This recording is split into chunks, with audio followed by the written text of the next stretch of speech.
Israel war effect దేశీయ stock మార్కెట్లు నష్టాలు ట్రేడ్ అవుతున్నాయి. ఇంట్రాడేలో సెన్సెక్స్ 81,000 దిగువకు పడిపోయింది.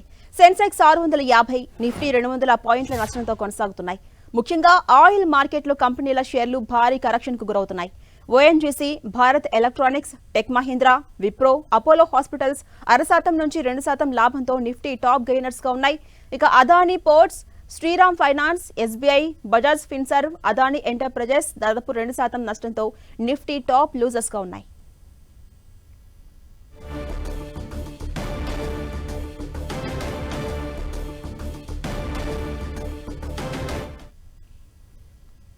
ఇక మరిన్ని అప్డేట్స్ తెలుసుకునే ప్రయత్నం చేద్దాం. ప్రెసెంట్ మనతో పాటు ఉన్నారు క్రాంతి బత్తిని గారు, మార్కెట్ అనలిస్ట్. నమస్తే అండి క్రాంతి గారు.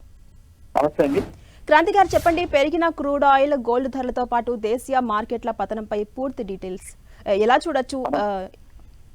మనం ప్రస్తుతం చూసినట్లయితే ఒక 1 వీక్ బ్యాక్ ఇండియన్ మార్కెట్స్ చాలా చక్కగా 25,000 లెవెల్ పైన ట్రేడ్ అవడం మనం చూస్తున్నాం. కానీ ఏంటంటే అనూహ్యంగా మారినటువంటి ఈ geo political issues, Israel Iran మీద వాళ్ళ యొక్క న్యూక్లియర్ ఎస్టాబ్లిష్మెంట్స్ మరియు ఆర్మీ ఎస్టాబ్లిష్మెంట్స్ మీద అటాక్ చేయడంతో ప్రస్తుతం క్రూడ్ ఆయిల్ ఏదైతే లాంగ్ టర్మ్ గా క్రూడ్ ఆయిల్ బేర్ మార్కెట్ లో ఉందో, క్రూడ్ ఆయిల్ లో మనం ఈ రోజు మార్నింగ్ చూసినట్లయితే ఇంట్రాడే డ్యూరింగ్ ద డే లో క్రూడ్ ఆయిల్ 13% దాకా పెరిగి మళ్ళీ కొంచెం $72,080 పర్ బ్యారెల్ దగ్గర ప్రస్తుతం ట్రేడ్ అవటం మనం చూస్తున్నాం. క్రూడ్ ఆయిల్ లో కనుక ఇటువంటి అనూహ్యమైన స్పైక్స్ కనుక వచ్చినట్లయితే, అనూహ్యమైనటువంటి మార్పులు వచ్చినట్లయితే డెఫినెట్ గా అది ఇండియన్ మార్కెట్స్ మీద మీడియం టు షార్ట్ టర్మ్ లో నెగిటివ్ గా ప్రభావితం చేయడానికి అవకాశం ఉంది. అందుకే మనం మార్కెట్లో చూసినట్లయితే ప్రముఖంగా ఆయిల్ మార్కెటింగ్ కంపెనీస్ మరియు పెయింట్ కంపెనీస్ వీటి యొక్క మార్జిన్స్ బాగా తగ్గడానికి అవకాశం ఉంది ఇట్లా క్రూడ్ ఆయిల్ కనుక పెరుగుతూ ఉంటే. అందువల్ల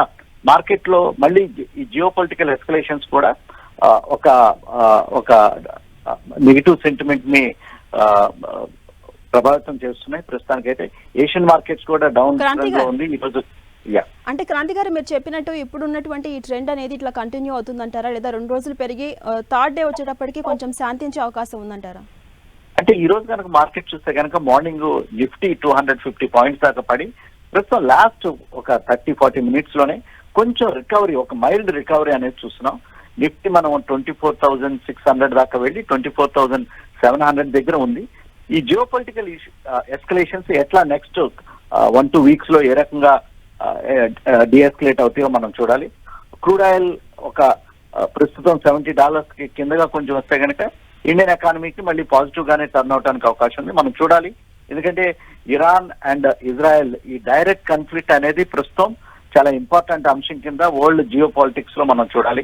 ఏ రకంగా డీఎస్కలేషన్ అనేది అవుతుందో, త్వరగా కనుక డీఎస్కలేషన్ అయితే కనుక మళ్ళీ క్రూడ్ ఆయిల్ తగ్గుముఖం పట్టడం, మళ్ళీ మార్కెట్ తిరిగి రీబౌండ్ అవడానికి అవకాశం ఉంది. అంటే క్రాంతి గారు, ఇటు ఇరాన్ ఇజ్రాయెల్ వార్తో ఇటు స్టాక్ మార్కెట్లో కూడా భారీ పతనం మనం చూస్తూ ఉన్నాం. అయితే ఈ టైంలో ఏ స్టాక్స్ లో ఇన్వెస్ట్ చేస్తే మంచిదని చెప్తారు?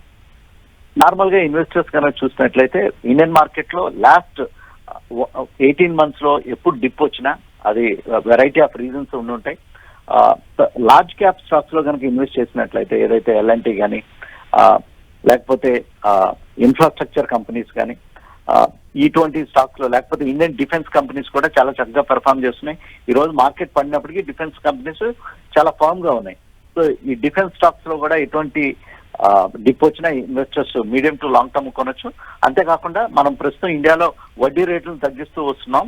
అందువల్ల బ్యాంకింగ్ అండ్ ఫినాన్షియల్ సర్వీసెస్, అది ప్రైవేట్ సెక్టర్ బ్యాంక్స్ కానీ లేకపోతే పబ్లిక్ సెక్టర్ బ్యాంక్స్ కానీ, ఈ బ్యాంక్ స్టాక్స్ లో కూడా investors medium to long term కోసం ఇన్వెస్ట్ చేయొచ్చు. అలాగే గత కొంతకాలం నుంచి చూస్తే చిన్న స్టాక్స్ అనేవి పేకమెడలా కోల్పోతున్నాయి కదా, చిన్న స్టాక్స్ పై మీ సజెషన్స్ ఏంటండి? అంటే వీటిని ఒక స్టాక్ స్పెసిఫిక్ గా చూడాల్సిన అంశం ఉంటుంది మేడం. చిన్న స్టాక్స్ లో మంచి ఫండమెంటల్స్ ఉంది.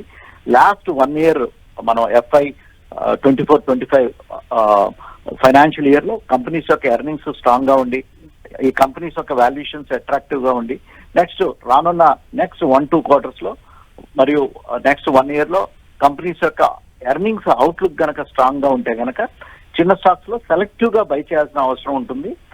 లేకపోతే చిన్న స్టాక్స్ లో ఇన్వెస్టర్స్ ఎప్పుడైనా అప్రమత్తంగా ఉండాలి. ఎందుకంటే ఈ స్టాక్స్ లో పరిణామాలు అనేవి అనూహ్యంగా పెరిగిపోతుంటాయి. సో ఓవరాల్ గా అయితే స్టాక్ స్పెసిఫిక్ గా ఈ చిన్న స్టాక్స్ చూడాల్సిన అంశం కింద మనం చూడాలి. అంటే క్రాంతి గారు, ఓవరాల్ గా మనం చూస్తే ఈ టైంలో ఎలాంటి వ్యూహం అనుసరించాలి? ఈ టైంలో ఇన్వెస్టర్స్ కు మీరిచ్చే సజెషన్స్ ఏంటి? ప్రస్తుతం మార్కెట్స్ డొమెస్టిక్ గా చూసినట్లయితే మనం మార్కెట్స్ చాలా ఫామ్ నోట్ లోనే ఉన్నాయి. ఇండియన్ మార్కెట్స్ మీద ఫారెన్ పోర్ట్ఫోలియో ఇన్వెస్టర్స్ యొక్క ఇంట్రెస్ట్ కూడా బాగా పెరుగుతుంది. ప్రస్తుతానికైతే ఇప్పుడు ఈ రోజు మార్కెట్ లో చూస్తున్నటువంటి correction purely because of geo political worries. అంటే ఫ్యాక్టర్స్ అన్ని ఎక్స్టర్నల్ ఫ్యాక్టర్స్ కిందనే చూడాలి. సో అందువల్ల ఈ టైంలో మార్కెట్ లో డిప్ వచ్చినప్పుడు నేను ఇందాక చెప్పినటువంటి సెక్టర్ లో ఉన్న స్టాక్స్ కనుక కొన్నట్లయితే మళ్ళీ మార్కెట్ తిరిగి రీబౌండ్ అయినప్పుడు ఈ స్టాక్స్ చాలా త్వరగా మంచి ప్రాఫిట్స్ ఇవ్వడానికి అవకాశం ఉంది. థ్యాంక్ యూ క్రాంతి గారు ఫర్ అనాలిసిస్.